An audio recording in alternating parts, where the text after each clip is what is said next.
And here we go. This will be included to my genius.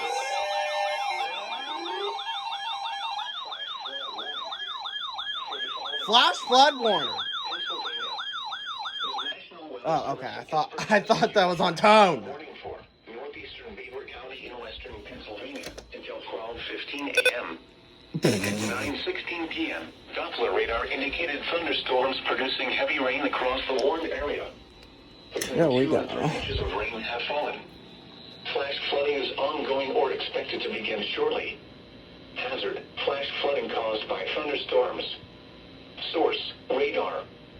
Impact: flash flooding of small creeks and streams, urban areas, highways, streets, and underpasses, as well as other poor drainage and low-lying areas. Some locations that will experience flash flooding include Beaver Falls, Winnetka, New Brighton, Beaver, Rochester, Patterson Township, Big Beaver, Freedom, West Mayfield, Bridgewater, Patterson Heights, East Rochester, Fallston, and Eastvale. Turn around. Don't drown when encountering flooded roads.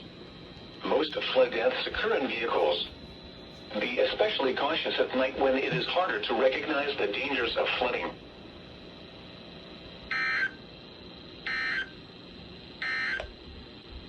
At 9